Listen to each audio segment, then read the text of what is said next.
Welcome back to A Little Faith. I'm Michael. I'm here today to continue our series on meeting the WCF directors. And today I am joined with John Perks. John, welcome to A Little Faith. How are you? I'm good, Mike. It's nice to be here. This is the first podcast I've ever been on, so a bit nervous, but I love podcasts. I love listening to them, and I've been listening to A Little Faith quite a bit lately, so I've enjoyed what I've heard so far. Pretty good. Well, I have been involved with Little Faith just for a little bit, but on my kind of personal life, been involved with mini podcasting. So I'll steer the ship here and direct us in a way. So, I want to kind of start off and find out a little bit about yourself, where you were born, where you're from now, and, how you were introduced to the Christadelphians. All right. Well, born just north of Toronto, and pretty much grew up most of my life in Barrie, Ontario. So about an hour north of Toronto. Yeah, grew up mainly there, but since then have moved to a variety of places. I did university in Kitchener-Waterloo. That's where I got baptized. I was raised in the truth. My mom and dad, both Christadelphians. Got married, moved to Sussex for a couple of years. Then we lived in Seattle for a couple of years. And then after Seattle, came back to Ontario and moved to Ottawa. So a little bit more about me. I've got two brothers, two sisters, so a pretty big family. And right now, married with three kids, but the kids are pretty much grown up. Silas, he lives out on the West Coast in San Diego. He's baptized, which is a great joy. And then Owen's living there for a little bit as well. He's got to come back and finish some university, but he's enjoying the California weather. And Grace, our daughter, she's in her last year of high school, so she's still at home. Were all your kids born here in Canada, or were they kind of spread along the way in your many journeys? Yeah, so Rachel, my wife, she's American. And Silas was born in the States. Owen and Grace were both born in Ottawa. But because she's American, they have their dual citizenship. So Right. they're choosing to go south of the border for now. Hope is that they'll come back to Canada sometime. Migrate back up north. Yeah. So when did you get involved with WCF? Well, I had heard about WCF growing up, but didn't really know a lot about it. And then out of the blue one day, maybe about 3 years ago, may have been right near the beginning of the pandemic, we got a call from Paul and Mark. It may have been an email actually, asking us to give them a call. And they set up a Zoom, and they were recruiting us for something called Faith Launch One, which we had no idea what it was. And we jumped at the chance to be a part of it pretty quickly, Rachel and I.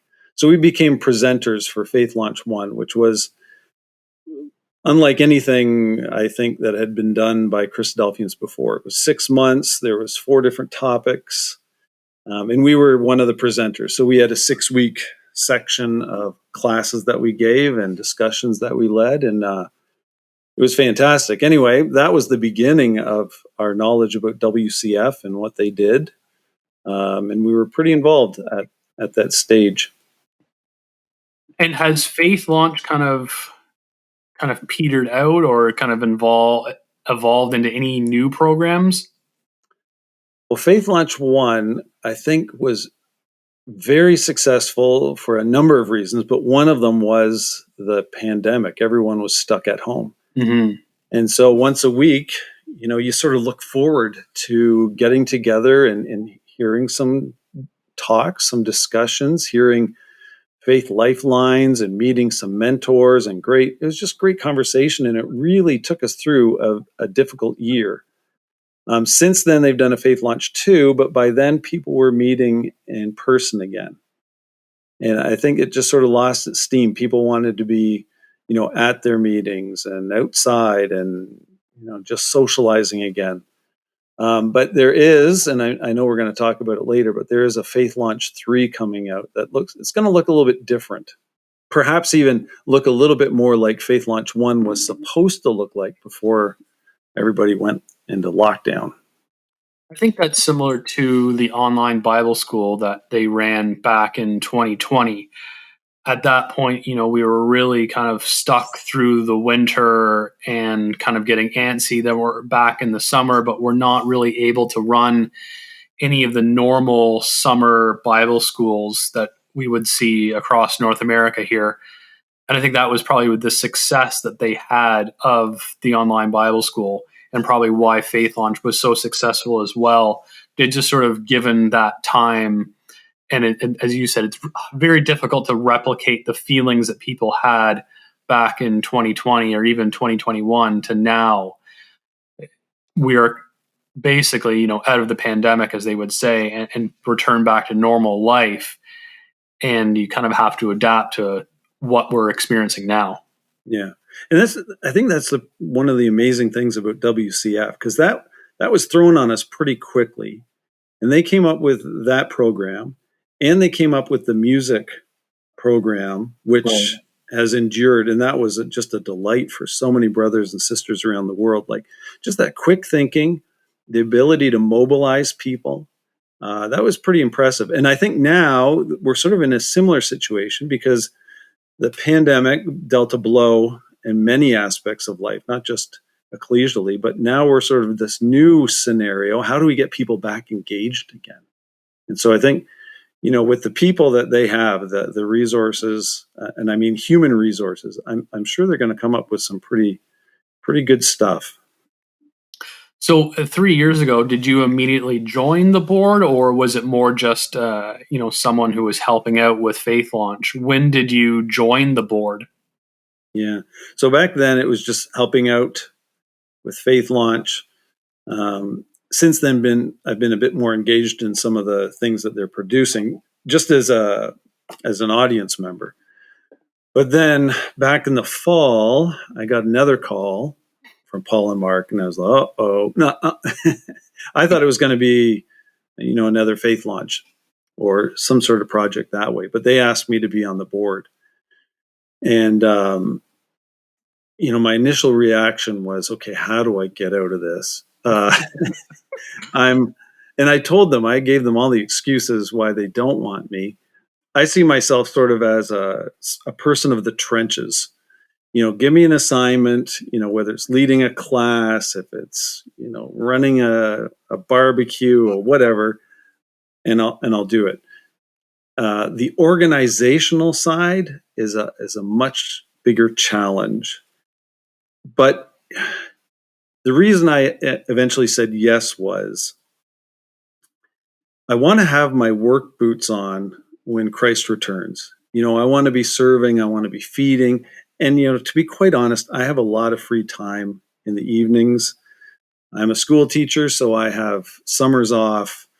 I never have to work a weekend. So I've got the time, and I knew I had the time to commit to it. I'm still struggling with, do I have the organizational, sort of the director mentality? Yeah, so that's how I got onto the board. So what is your specific role then on the board? So they've given me sort of the folder, instilling faith in youth, working with youth, building up their faith. Yeah, so sort of the youth aspect. How do we engage them? How do we provide things that will build their faith? How do we guide them in a very difficult world? I compare it to a sort of a faith desert right now. There's, 100 things, and that's not an exaggeration. There's more than that to pull people away from faith. We got to start providing young people with things to build up their faith. And so that's sort of the mandate that I've been given.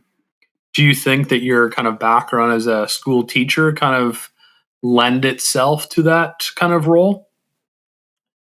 Yeah, I think so. Just working with youth, I think when you're always working with young people, you're always thinking, okay, how can I make things as simple as possible? Mm-hmm. Whatever concept it is, how can I, sort of break it down so people can understand?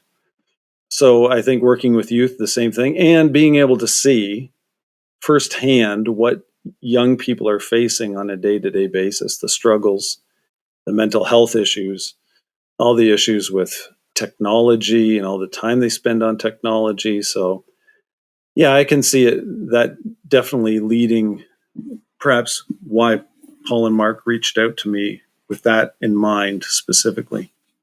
And I think being part of Faith Launch One as well.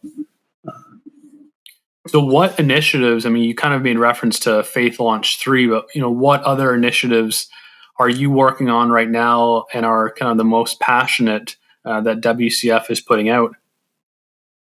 Yeah, so the big one right now is Faith Launch 3.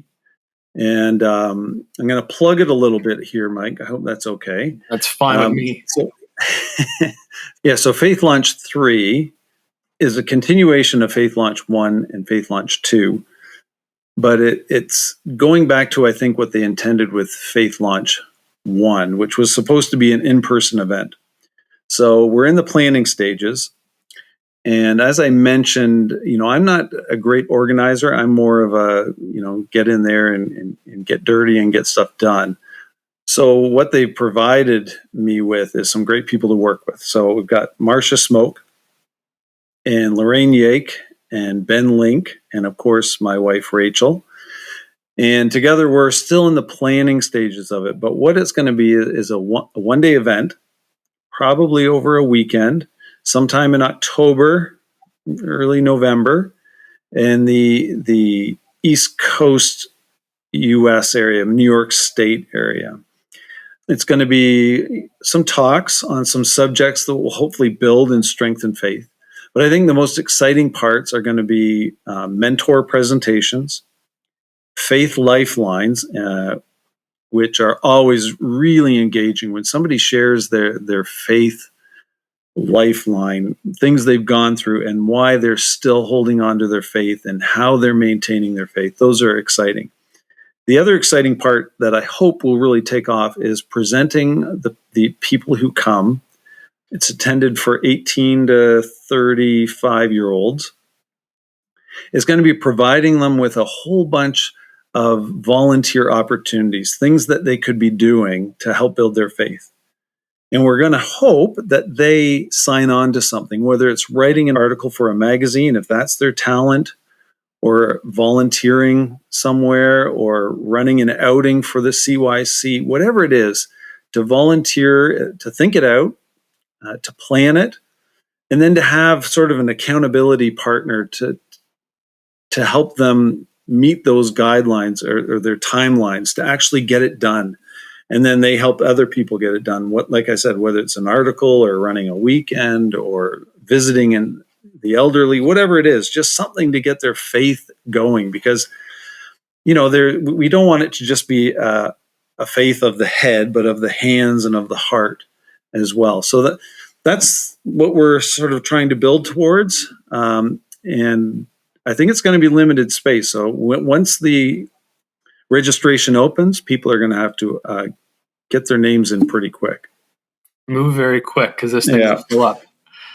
I think that's an interesting concept of, providing the support that is needed when you kind of go back into your own areas. And I remember as a while ago, I was involved with a school program where we try to set up the older kids with the younger kids to teach them how to play games, because at the time you just, you lost the ability to knowing how to play. Mm-hmm. But so, using that same concept of trying to, pair someone older with someone younger to be involved with their faith in a more practical manner is quite interesting. Yeah, there's so many elements of it. We definitely want people to know this is not just another study day. Right. We want people to be coming, thinking of ideas, sharing ideas, taking on ideas, and then putting it into practice. Yeah, so we're excited about it. Every time we meet every 2 weeks to plan things out, and I leave those meetings just feeling very excited about what we're planning. There is another initiative that I've taken on. One thing I'm sort of passionate about is getting kids outside and putting their phones down. our Heavenly Father has created an absolutely beautiful world. And one way we can really engage with him is to just put down our phones and stop paying attention to things that distract us from him. And being in nature is, I think, one great way. And so what we're doing is sort of following that pattern that used to happen in schools, the outward bound, only we're calling it faith outward bound. But we're hoping that once again, a young person and a mentor, somebody older in their meeting or in their CYC, will together plan an outing for young people where they can put their phones down and maybe go for a canoe trip, maybe a camping trip, a hike, listen to a devotion, build relationships, but get outside and just think about God and think about what he's provided for us and think about the world that is going to be and not the world that we live in now. So what they can do is they can fill in an application and get money towards renting canoes or renting the campsite. So up to $500. And so it's just an initiative. It's in its first year. I'm hoping to get maybe 5 people who want to apply for that, and we'll see where it goes. In my mind, I'm really more excited about smaller initiatives that don't cost a lot of money but get people engaged. And so that's the other big one. And then Marcia Smoke has another one with the mentors that she's sort of in my area of the youth, and providing youth with somebody that they can look up to, ask questions, get some guidance from, and I think it goes 2 ways there, right? It's not just the young person that gains, it's the mentor as well. You learn back and forth. Yeah. I think that's a great concept. I think any of us can benefit from putting down our phones and being able to get outside. I think we struggle here in Canada, where I live, and where you live, and both you and I. It sometimes can be a little bit harder to get outside in the winter, but once we get past the bad weather, it's such a benefit to get outside and be active. Whatever that looks like for you, and it's just so great, both physically and mentally, for your health. Yeah. And there are some people who are great at it, right? And they have these skills and they have the knowledge of how to do it. And so I'm really hoping that they'll pass down that knowledge. So a young person, as they grow older, will have that ability. Hey, I know how to run a camping trip, or how to find a good hiking venture, or whatever it might be. So into the future, it's sometimes very difficult to know what our world will look like. But how do you see WCF growing and evolving to help support the faith of our broad group of Christadelphians, primarily across North America, but, anywhere in the world? Yeah, I'm still learning about some of the initiatives that they have. I think there's going to be different challenges in different parts of the world. I think the big one in North America is, I was reading a survey that was done by, I think, the Barna Group and maybe USA Today, and they said 70% of young people after their teenage years are leaving their faith. And so I think that's going to be a massive challenge for WCF. How do we keep young people engaged? Mm-hmm. How do we give them a vision that this world that is being presented to them isn't the world they want? The world they want is the one that our Heavenly Father provides in His Word. How do we create a clear picture of that and the ability to look beyond what we see? I think that's going to be important. I think building those relationships with one another is going to be important. But I think it's going to really come down to building relationships, getting to know people, face-to-face contact. I think that's going to be an important next step. Well, John, thank you so much for your time today. It was great to catch up with you and, learn a little bit both on your involvement with WCF, but even from my kind of limited knowledge, learn a little bit more about kind of these programs. And certainly we're excited about what Faith Launch 3 could look like this coming fall. Thank you so much, John.